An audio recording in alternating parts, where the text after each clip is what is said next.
ഹാ രാധേച്ചി സുഖമല്ലേ? എനിക്ക് ഓഫീസിൽ കുറച്ച് പണിയുണ്ടായിരുന്നു, അതാ ലേറ്റ് ആയത്. ഞാൻ ചായ എടുക്കാം. ജോലി കിട്ടിയ പിന്നെ ഇവിടെ ആളാകെ മാറിപ്പോയല്ലോ. അപ്പൊ ചേച്ചി, ഞാൻ നേരത്തെ പറഞ്ഞ കാര്യം, ചേച്ചി കല്യാണത്തെ പറ്റി ഒന്നും ആലോചിക്കണ്ട, എല്ലാം ഞാൻ നോക്കിക്കോളാം. അല്ല, ഇനിയിപ്പോ ജോലിയൊക്കെ ആയ സ്ഥിതിക്ക് ഇതങ്ങ് പെട്ടെന്ന് നടത്താം. അല്ല, സുമേഷിനോട് ആലോചിച്ചിട്ട് മതി കേട്ടോ. എന്താണ് മോനെ നിന്റെ പരിപാടികൾ?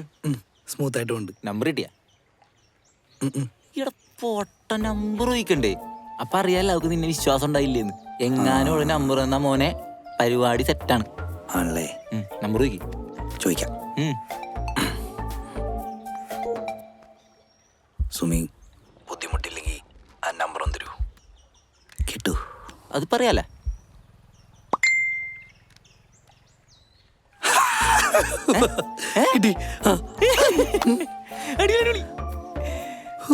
എന്നെ കിട്ട് തോറ്റി.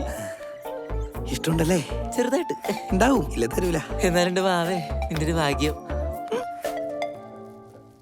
ആ മോനെ, നീ തന്നെ ഒന്ന് പറഞ്ഞ് മനസ്സിലാക്കി കൊടുക്ക്. അമ്മ ഒരു കാര്യം ചെയ്യ്, ആ ഫോണൊന്ന് സ്പീക്കർ ഇട്ടെ, ഞാൻ പറയാം.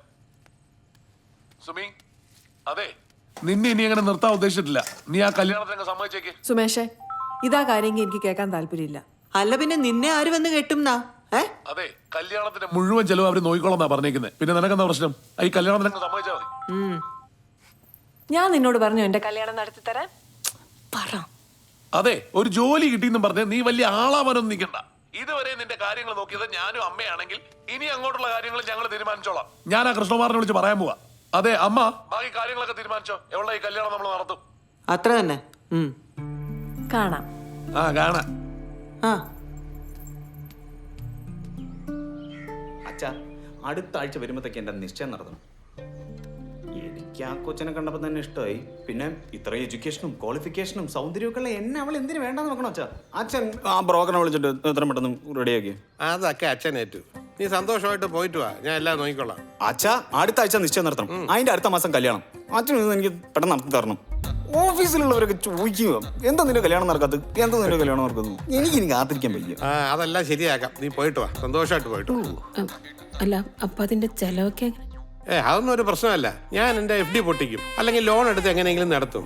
എന്തായാലും അവന്റെ ആഗ്രഹം നടക്കട്ടെ. എന്താടാ? ഞാൻ ബിസിനസിന് കാശ് ചോദിച്ചപ്പം അച്ഛൻ്റെ കയ്യിൽ ഇല്ല. ഇവന് കല്യാണം കഴിക്കാൻ മുട്ടിയിരിക്കണം പറഞ്ഞപ്പോ അച്ഛൻ ലോൺ എടുത്ത് കൊടുക്കും അല്ലേ? ഡാഡാ, നീ ഇതിൽ ഇടപെടണ്ട. ഇടപെടും. കുറെ സ്ഥലം ഉണ്ടല്ലോ, അതിലേതേലും വിറ്റ് എനിക്ക് കാശ് തന്നൂടെ? എന്നെ പറ്റി ഈ വീട്ടിൽ എന്തെങ്കിലും വ്യാകുലതുണ്ടാ? ആദ്യം നീ നിന്റെ സപ്ലൈ ഒക്കെ ഒന്ന് എഴുതിയെടുക്കുക, എന്നിട്ട് ഞാൻ വ്യാകുലതപ്പെടാം. പിന്നെ ലോൺ അത് ഞാൻ എടുത്തു കൊടുക്കുന്നതേ ഉള്ളൂ, തിരിച്ചടയ്ക്കുന്നതേ അവൻ അതിനുള്ള കഴിവുണ്ട്, കപ്പാസിറ്റി ഉണ്ട്. ഞാനും ബിസിനസ് ചെയ്തിട്ട് ലോൺ തിരിച്ചടക്കാന്ന് പറഞ്ഞാണല്ലോ. എന്നോട്ട് വിശ്വാസം ഇല്ലേ? ഇല്ല, ഒട്ടുമില്ല.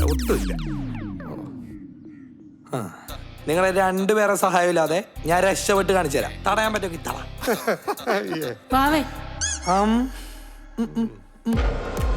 വളർത്തി കളഞ്ഞവനെ.